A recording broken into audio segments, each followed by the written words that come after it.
to SOFTEC 2024, The Next Generations. The second keynote today entitled The Rise of Generative AI, The Judgment Day. The speaker is a Vice President of Product Service Systems at EPAM with more than 15 years of experience in software engineering and testing. He has formerly held positions as Chief Scientist, Head of Quality, Director of Quality Engineering, Manager of Software Engineering, and Test Architect. He has published more than 40 research articles, holds a PhD and Master degree in Computer Science from Florida International University. Ladies and gentlemen, without further ado, please welcome Mr. Tariq King, EPAM USA. Thank you. Welcome. Thank you. All right. I know everyone's getting food for the probably second of many times today. Thank you for having me. This is always a pleasure to be here. And let's get started. For starters, what should I call you? I'm Chloe.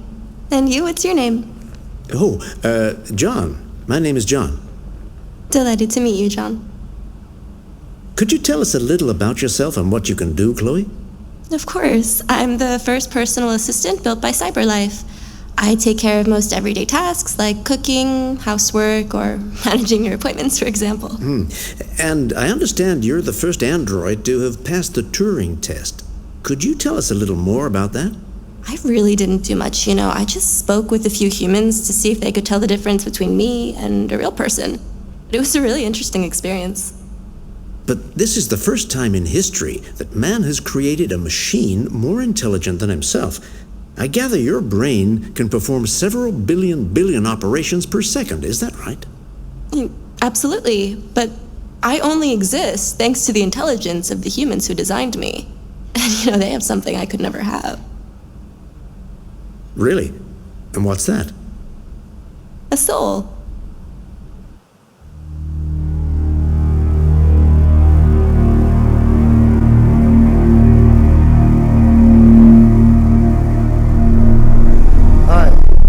So I know that this is a more reserved crowd, but my friend Rob tried to get you stirred and get you moved. I've been here before, so this is not my first time. But hopefully we'll have a very interactive and fun time. I think as my MC mentioned earlier, it's time to chill. And I'm not a very formal person usually. But the rise of generative AI, Judgment Day. And typically this is a keynote that when I give it, I try to personalize it. So everyone is different, and this is no exception. And, I just came back from a wonderful, wonderful vacation in Barbados. For those of you who don't know, I'm from Barbados. If you don't know where Barbados is, think of Rihanna. She's from Barbados. But after you think of Rihanna, you should think of white sand beaches. And this is me being born in the place where you might go to vacation. I happen to live in South Florida, so I also live in a place where you might vacation, but Barbados is definitely a step up. And so I spent 3 weeks in Barbados just relaxing and disconnecting and, watching my kids do things like learn to surf. That's my daughter, Soraya. And of course, I have a younger daughter who wants to do whatever the older daughter does, and they were both very good. They surfed, stood up on the board. It was a very proud moment to see them embrace the island where I'm from and inherently where they're also descended from. And this vacation was great. I mean, we went on every kind of tour that you can think of. I took them to the wildlife reserve, which it's not a zoo because in a zoo, animals are in the cage. In the wildlife reserve, you're actually out in the open. The animals are roaming around. Of course, there's no tigers or anything dangerous like that. But we did spot a deer and the green monkeys that we have in Barbados. So they enjoyed that and took them to Bathsheba to see the wonderful rock formations that have been naturally formed from the ocean. And, they did, again, very fun stuff like zip lining. And of course, if the older one is doing it, then the younger one has to be included as well. My wife also did it. It was pretty cool. And, that was all part of an experience where after that, they went into one of our natural caves.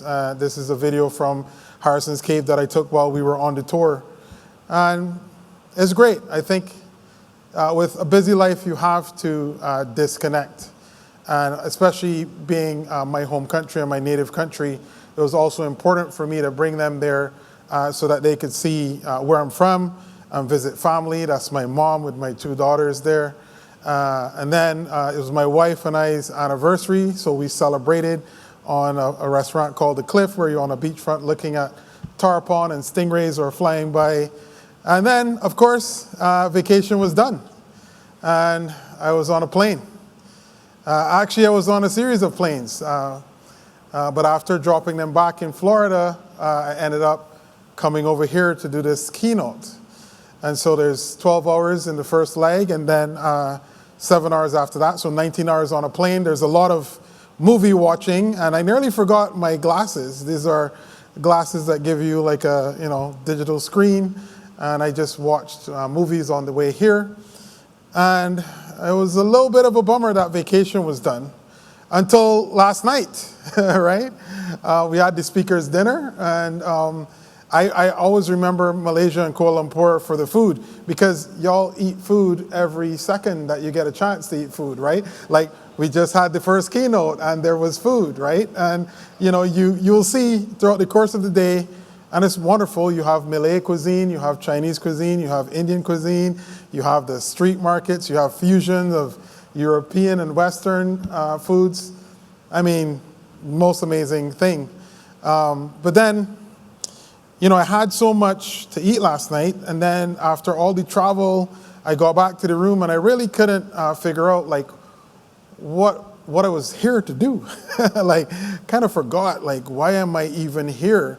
It's wonderful that I'm here, but there's something important that I came to do. And then, I started to panic because I realized that like there's clearly a schedule and I would be up. And I started to think, Lord, like, just give me like a sign, like just a straight up sign, and help me to figure out like what is it I need to do, and help me to prepare, right? And, in asking for a sign, it was quite interesting. Skynet, is that you? Oh, I need my audio back. I think they killed my audio on my thing. So let's try that again. Skynet.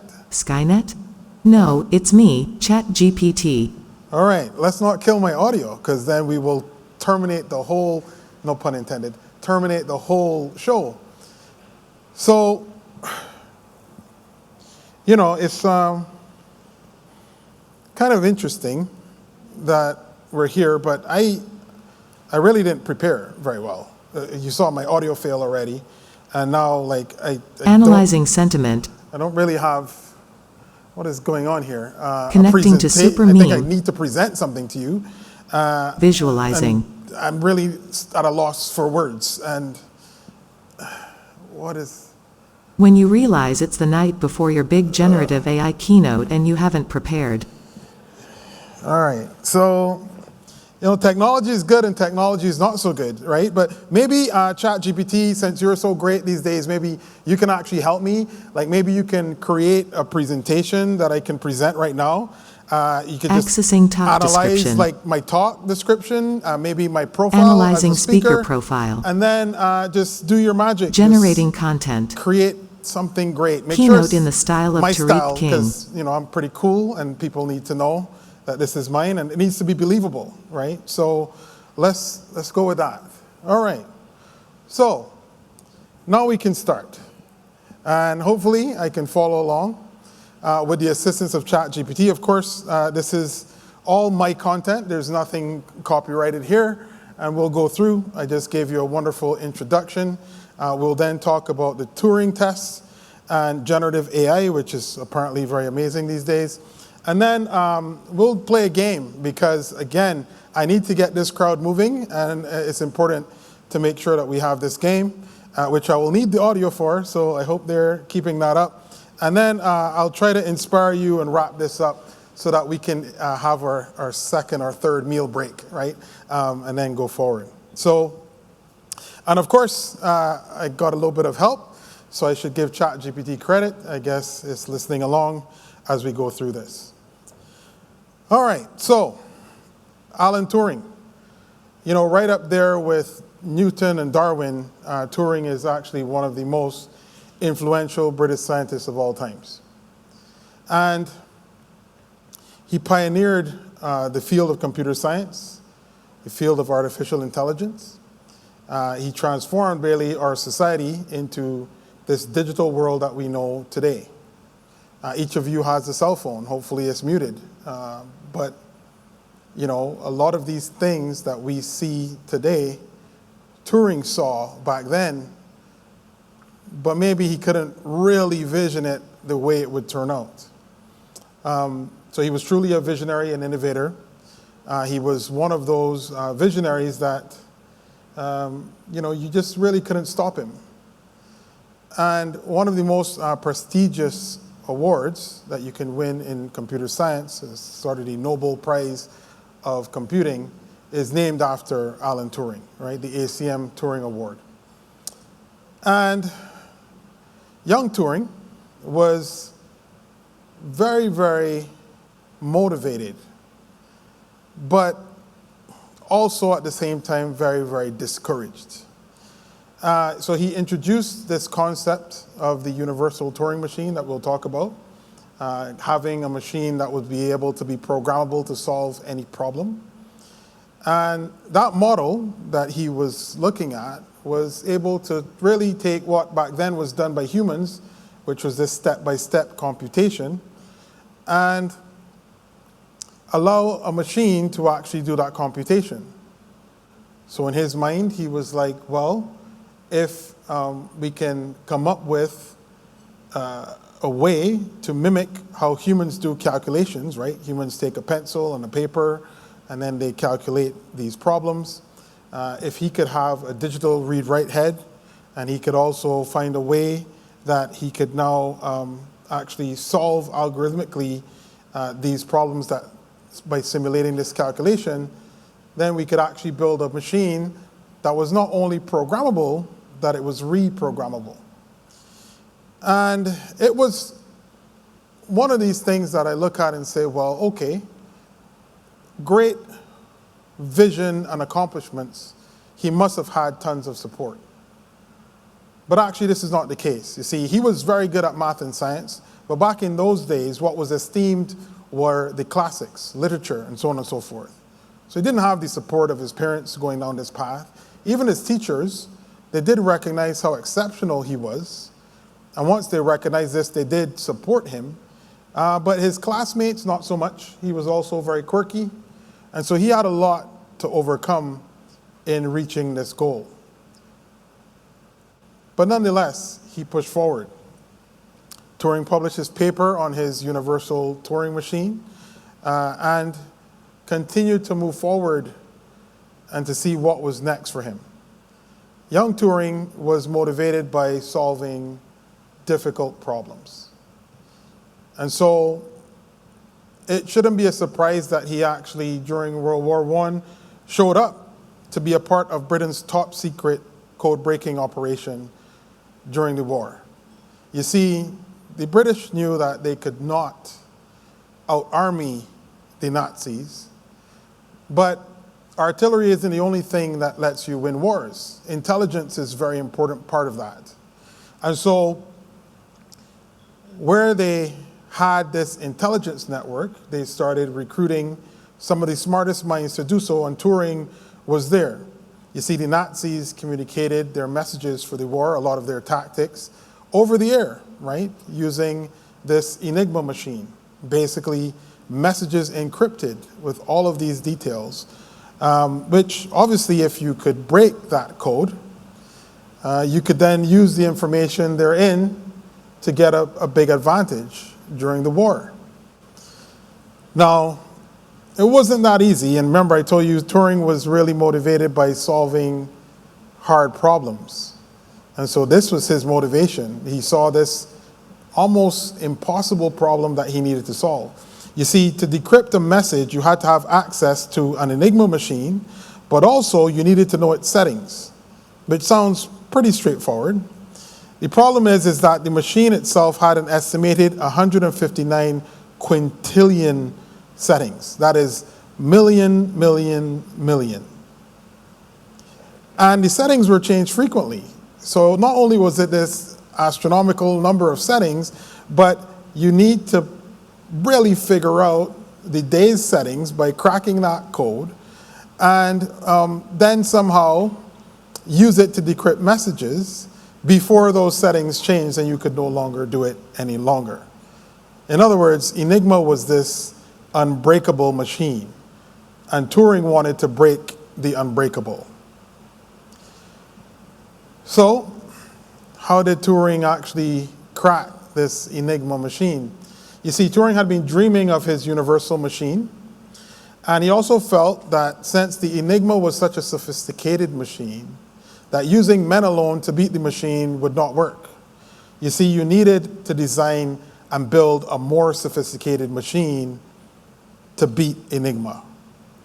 And so as part of this code-breaking team, Turing set out to build what he called BOMB, a machine that could work out the Enigma settings for the day.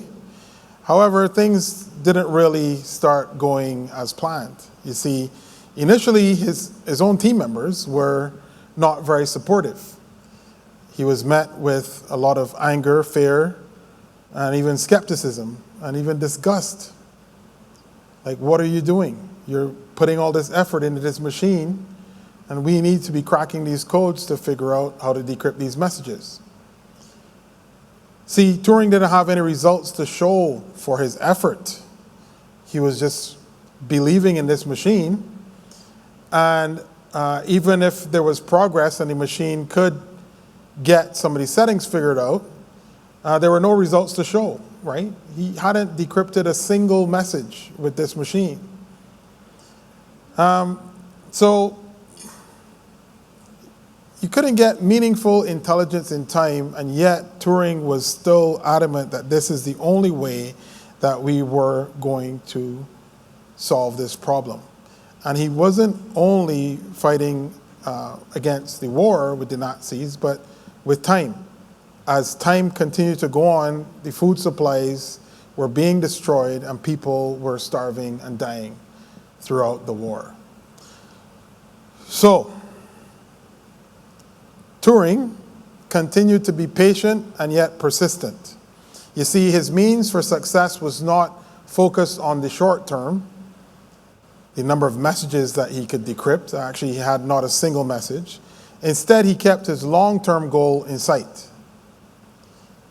You see, sometimes the road to success can be long and very hard,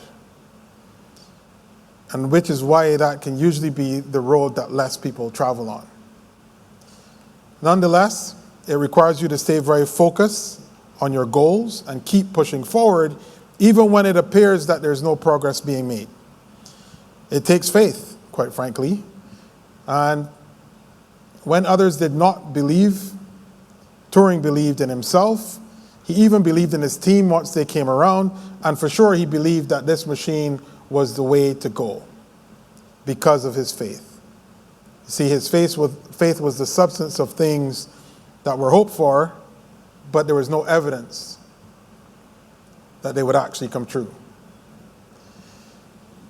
Sure enough, Turing actually cracked the Enigma. However, there was a problem. You see, after cracking the Enigma, you can't just go full force and use the information that you now have access to. Because the enemy will know, hey, they know our every move. They must have cracked the machine. So Turing still had to be very patient and very careful and needed to be very strategic in their moves.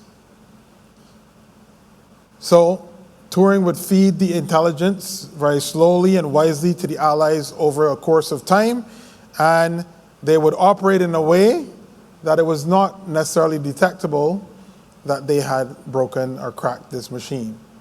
And that intelligence allowed the Allies to win the war. And his accomplishments, which were non-existent initially, turned out to be having some very good ROI numbers. You see, Turing's work estimated to have shortened the war by 2 years, saving over 14 million lives.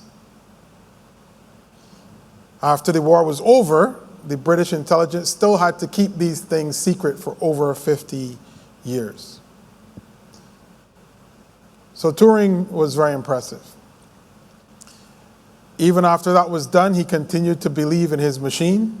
He envisioned a future where computers were powerful enough to exhibit intelligence equivalent to or even indistinguishable from that of a human. And that is what brings us here today.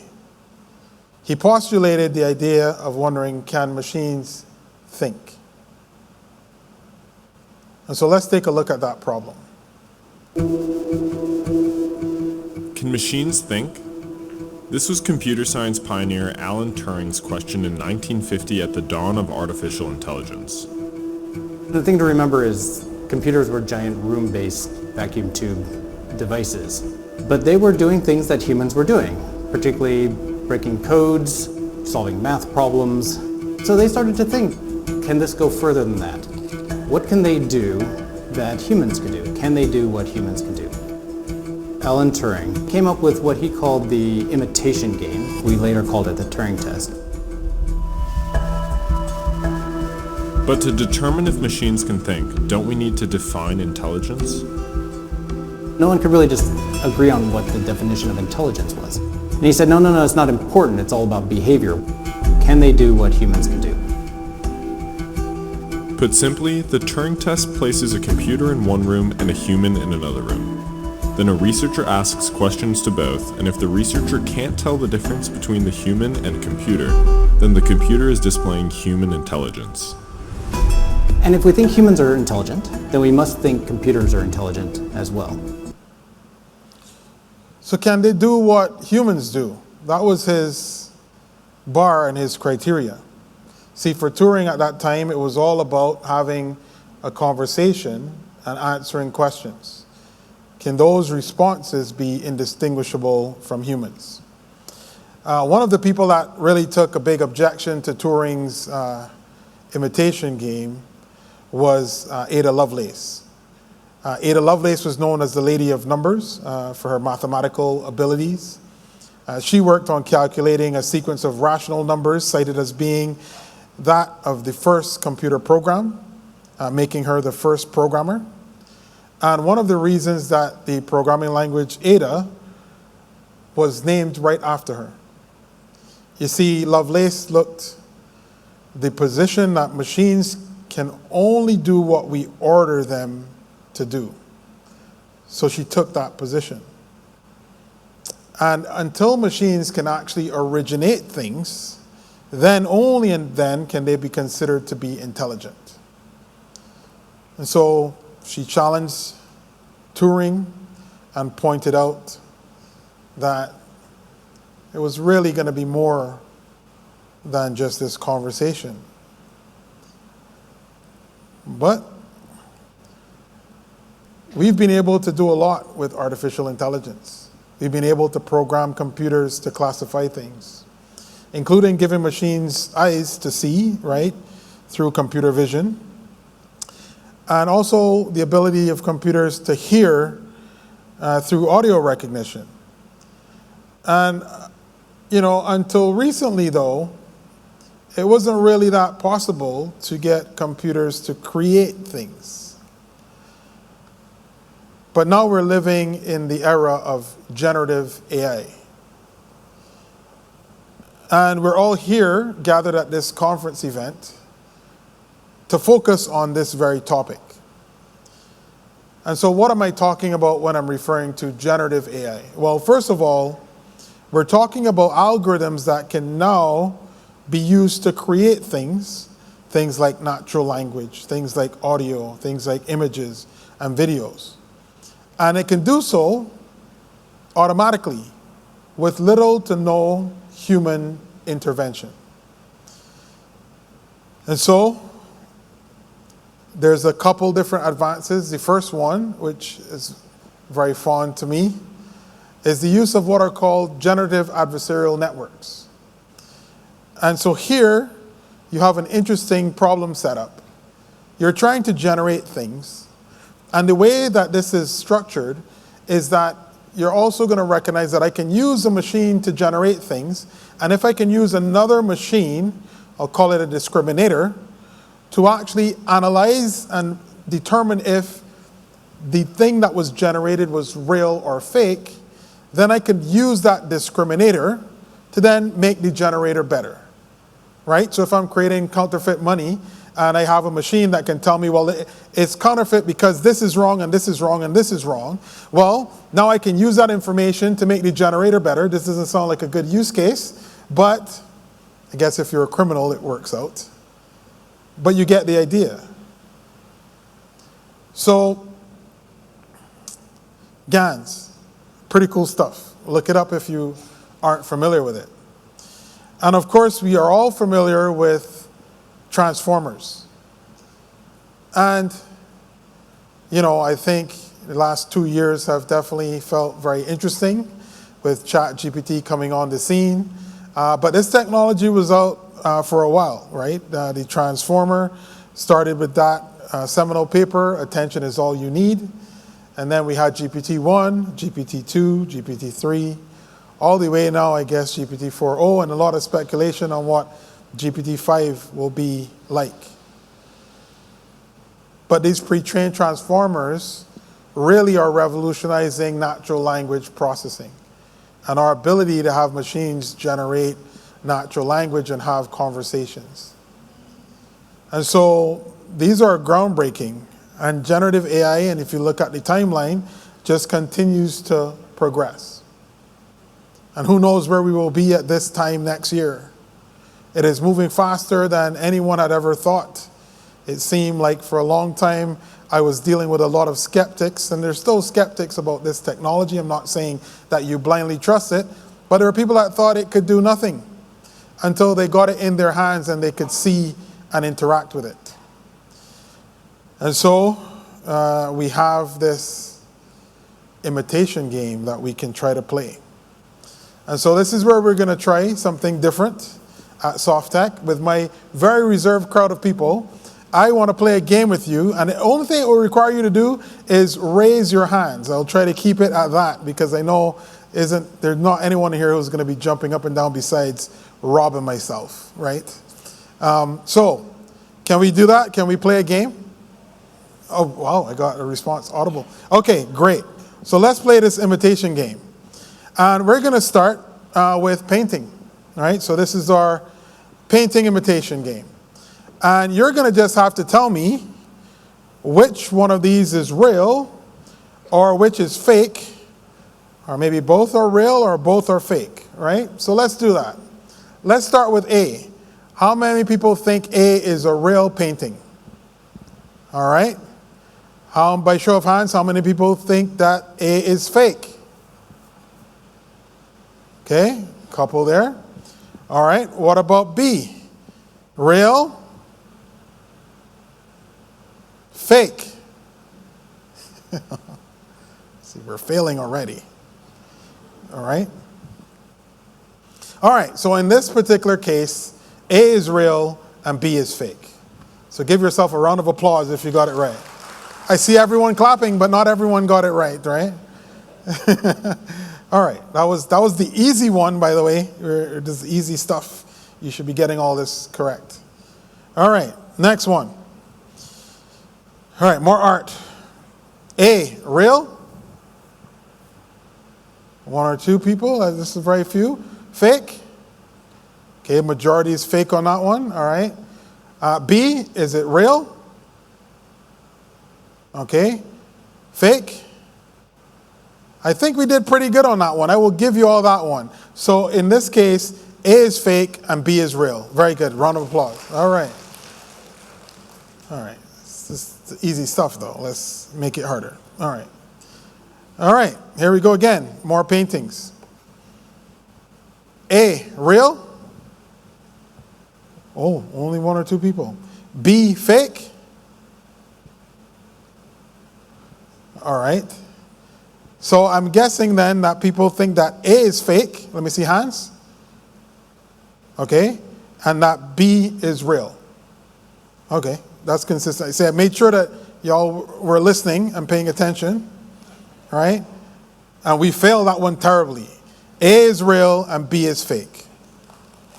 All right. Don't clap. You don't clap when you fail. All right. Wow. I feel accomplished that I'm getting SOFTECAsia to engage in a game. This is great. This proves that we can interact with the speaker on stage, right? And still be as formal. All right. So we see that we can't tell the difference between these paintings. And, AI can generate art. These are all AI generated. Most of the things there were generated by Mid-Journey. And so this is where we're at with this technology. All right? All right. Let's go with something else. Let's go with people, right? AI can generate faces. Actually, the generative adversarial networks, one of my favorite applications of them, are to generate people's faces. So, you ready? All right. So, real or fake? So let's go. Is A real? Show of hands. All right. How many people think A is fake? Not very much. Okay. B real? Let me see a show of hands. Okay. B is fake. All right. So we didn't do great on A. Both of these are AI generated. None of these people here are real. All right, let's go again. Maybe it was just a glitch in the matrix. Let's go again, right? Let's just do a couple more, all right? All right, A, real? Fake? People have given up. B, real?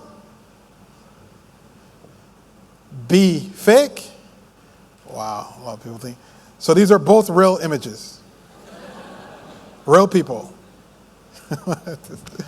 This is not going well. We can redeem ourselves, right, with the last one. Here we go. All right. A real? A fake? All right, just making sure. B real? B fake? So we're very split here. So A is real and B is AI generated. So this is hard. And the reason that it's hard, it didn't start off to be that difficult when we first had GANs, but remember what I told you about the generator and the discriminator. So over time, it becomes more and more difficult because you're identifying how to make it better and better and better. And now AI can generate all of these faces of people that do not exist. And you and I, for the most part, can't tell the difference. This is generative AI. All right, let's see, and let's make sure that my audio is still on this. All right, see, adaptive learning. So let's see, let's go there. I got my friend from the UK here. So Adele, popular singer. How many people know Adele? By a show of hands. People know Adele? Okay, great, Adele. And it's going to be interesting. I have a couple cases here where I've looked for audio on different artists singing different songs. So they're not always singing the songs that they typically sing. Some of them are sung during their early career. Some of them are songs that are very popular. But some of these songs and some of these artists are actually AI generated and others are real. All right, so let's go with the first one. We're going to have Adele here singing Amazing Grace, right? So I need you to listen carefully for Adele and if this is her vocals or not. All right, are we ready? All right, let's go. Amazing grace, how sweet the sound that saved a wretch like me. I once was lost, but now I'm found. Was blind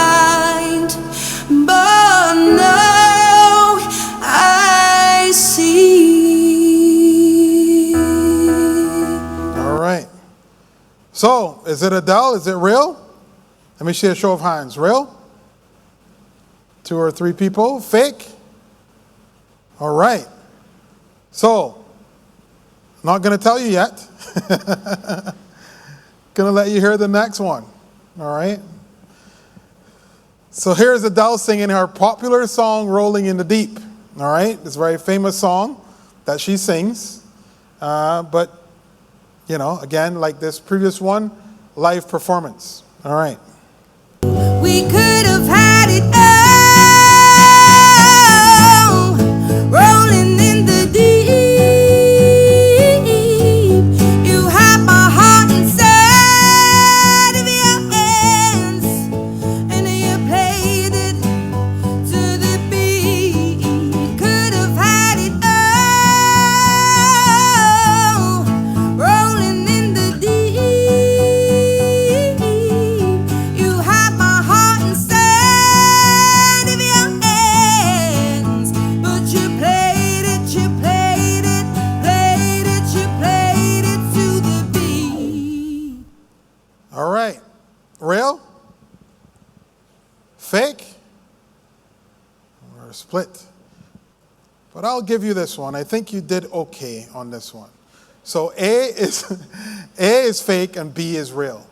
Okay? Very good. You can give yourselves a round of applause for that one. But remember, we start off easy, right? All right. So this is my home girl, Rihanna. She's from Barbados, as I mentioned. And let's see if we go again. I don't know if people know Rihanna. I mean, I mentioned it, but okay, a couple Rihanna fans. All right, let's see. Let's go. All right, here's Rihanna singing a Bob Marley song. All right, so let's see if this is Rihanna. Listen carefully. I wanna love you and treat you right. I wanna love you every day and every night. We'll be together with a roof right over our head. We'll share a shelter on my single bed. We'll share the same room. For Jah provide the bread. All right, real? Not anyone? Okay, a couple people. Fake? All right, a lot less voting going on here. A lot less confidence in the vote. I see we're dwindling. All right. All right, so let's hear Rihanna again, this time singing Rhythm of the Night. I need you to tell me if this is Rihanna or not. This is the rhythm of the night. The night. Oh yeah. The rhythm of the night. This is the rhythm of my life. My life. Oh yeah. The rhythm of my life, life, life, life, life, life.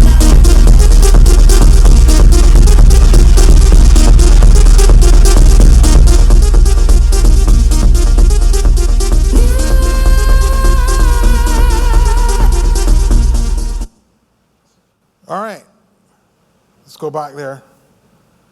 A, we kind of had very little voting on both sides, no one knew. What about B? Was B real? Fake? All right, cool. See, this is why I give you one at a time. So we did a very bad job on the first one because the first one was real and the second one was fake. So at least we're somewhat doing an okay-ish job on this task of recognition. But you see, the thing is that this is becoming so hyper realistic, right? There's amazing kind of technology behind this.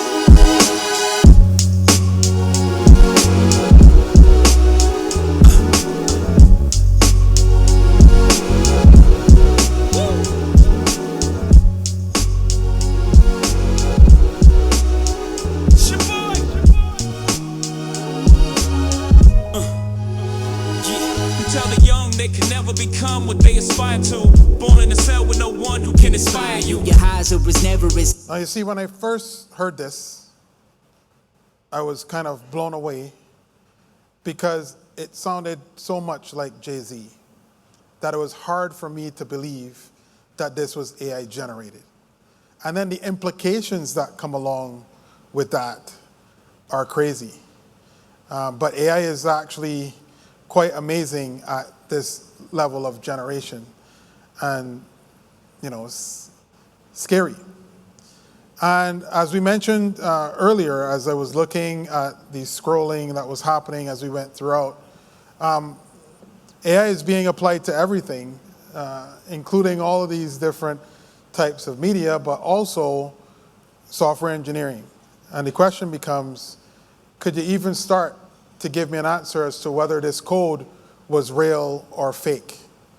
If it was generated by AI or by a human being? But of course, we're at SOFTECAsia testing conference.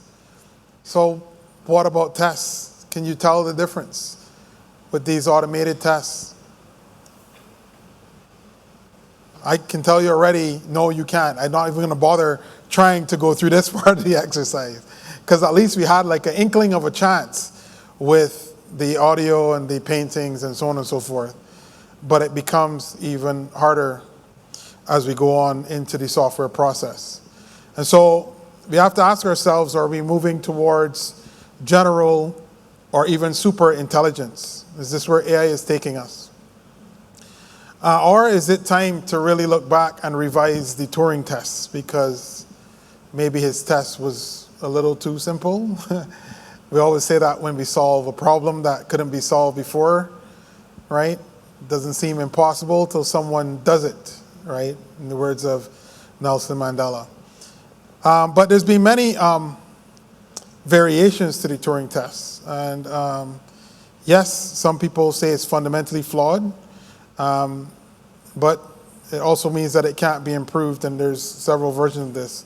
Mark Riedel, professor in the School of Computing at Georgia Tech, came up with a notable 2014 alternative. And he was looking at Ada Lovelace's postulation and said, well, hey, if we have an agent that needs to now create an artifact, and if that artifact can conform to certain constraints, and yet the human evaluator is satisfied that this is a valid artifact that meets the constraints, but they really can't determine if it's real or not, then we have this extended version of the Turing test, right? Applying it to creative works, which we just saw that pretty much AI can do. Mustafa Suleyman, who was the co-founder of DeepMind before it was acquired by Google, pointed out that these large language models, have arguably met this Turing test requirement. And now he says the world needs a new benchmark. And that new benchmark will be, can you set AI out there to make money, right? Can you have a Turing test where you give AI $100,000 of investment, and maybe you need an odd human here or there to verify a bank account, but have that, bot generate $1 million from that investment. The AI would be in charge of the strategy and the execution and everything. Interesting way to make money. But this also lends us to think about, what does it really mean for us to be human? Because we keep doing this type of comparison. Can AI be human like we are human? And, there's many different ways that you can start thinking about humanity and about life and what it means. There's biology that we have. There's the emotions that we carry along with it. From the time that we're born, we know that we just kind of are. And, for me personally, I believe that there's something bigger than us. And if there's something bigger than us, then there's something that helped to create all that we see. And, I've learned over time that you don't just get disorder from disorder. It just doesn't happen, right? And, one of the things that is evident is that we know by the things that have been made, and that there's some reflection of character. Like we are thinking of creating, because there is a creator. And even if you don't believe, I'm sharing my own personal belief. You may have a different belief, and you may choose not to believe that there is anything there. But nonetheless, as we start to look around this ability of machines to start to do what we consider to be human, creating things is a key part of it. And as we go through this, I personally kind of feel that we know already by what has been created that there's something going on that is beyond us. And so it's no wonder that we start thinking about us as creators, as innovators, ending up in a place where maybe there's a lot more that we have created, the city that we create in the future, what we're building here on Earth. And there's a lot of, I think, work to be done there. But the question that I see is that we are creating AI in our image. And this is what is happening. And like anything else, people are going to use this technology for good, and they're going to use it for evil. You see, I'm not too worried, like my friend here, about AI passing the Turing test. I am, however, a little bit more worried about AI that intentionally fails the Turing test to deceive me or you as a human. You see, one thing that ChatGPT and these large language models have done for us over the years is really made AI very believable. It has convinced us that AI can do something. And we have a big level up in the capabilities from a natural language standpoint. AI is now more visible, it's more comprehensible, it's more usable. And quite frankly, the only kind of major blockers are the fact that we don't know if we can trust it. You see, in order to reap the full benefits of artificial intelligence, of generative AI, we must make sure that these are systems that we can trust. The results of generative models can be wrong, but appear very correct. We talk about hallucinations all the time. We need to have security around our data and our private information. These machines are in our homes. They're talking to our children. And unless you shield your children from it, eventually they're also going to step into the world where they exist. So you're not preparing them by fully just shielding them. But for us to trust something, it must be trustworthy. And for us to call something trustworthy, we must be able to test it. And this is where, like, this community is more important now than ever more, I believe. You see, AI needs to be tested. And for it to be tested, it needs to be testable. Like we heard Rob talking about putting hooks into programs. Where is the hook into AI? Is the fact that there is no hook more troubling than anything else? Because it probably should be. You see, testability requires controllability and observability. But for AI, we need explainability. You see, we need the machine to be able to tell us how it came to a particular conclusion. Because it's not just what it produces, it's how it's producing it. And so we need to have explainable data, we need explainable predictions, and we need explainable algorithms. Without this, there's no way for us to know if we can trust this thing or not. You see, there needs to be a big framework around social ethics, responsible AI, governance, explainability, as I mentioned, and interpretability, and transparency. Because as we advance, like, we are continuing to see AI become an integral part of our world and our society. And for me, as I mentioned at the beginning of this, I'm not so concerned about myself, but my children have to grow up with this technology. And how am I shaping it for them? And so I want y'all to really think about this as we move forward, because it's very easy to get caught up with how cool this technology is, and everyone is running head on first into the future, and quite frankly, nothing is going to stop it per se. I don't think we can stop it. But if we can't stop it, then we better influence it in a very positive way.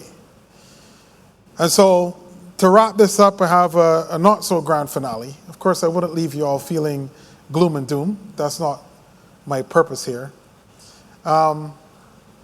Because I am excited about AI and its potential.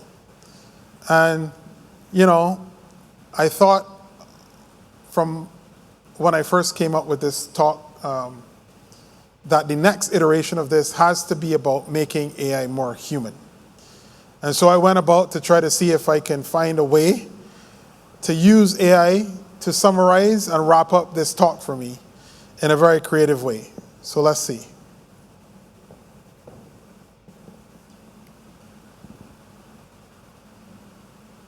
In the 1950s, Alan Turing introduced a test for artificial intelligence based on the concept of an imitation game.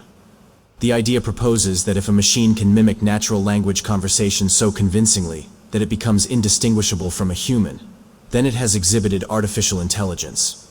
Turing's test involves having a human judge engage in a conversation with another human and a machine, both of which are hidden from view. If the judge cannot reliably distinguish between the two, the machine is said to have passed the test and demonstrated human-like intelligence. Today, generative AI has already surpassed Turing's imitation game. This avatar was created in under 5 minutes, using a single static image and a text prompt. Modern AI doesn't just mimic conversation. It fulfills Ada Lovelace's vision of machines that are able to create artistic content. We now live in an era where AI can generate artwork, photorealistic faces, music, and poetry, all that are difficult to distinguish from those created by humans. However, humanizing AI requires us to move beyond these imitation games. After all, I should know. I'm Tariq 2.0. So, Tariq 2.0. I created this avatar literally in about 5 minutes, and 3.0 will have my own voice. But it's really easy to create this kind of technology these days using this. You set an image for your appearance, you give it details about the agent, and then you give it knowledge. And it just starts, right? You can now go through this process and make the agent either very general or make it more grounded in what it knows. And, the whole point here, and what I'll leave you with, is that AI is becoming human. But to really have it become human, we need to start aligning AI with human values. AI needs to be ethical, it needs to be transparent, it needs to be fair and inclusive, it needs to be used for social good, public awareness on education on AI. We have to think about privacy, regulating and monitoring AI, and last but not least, there needs to be accountability. So I challenge you as a testing community to do what you can to contribute to this grand vision. Thank you very much. Thank you, Mr. King. Wow, it's an eye-opener indeed. Thank you, Mr. Tariq King. Thank you. Once again.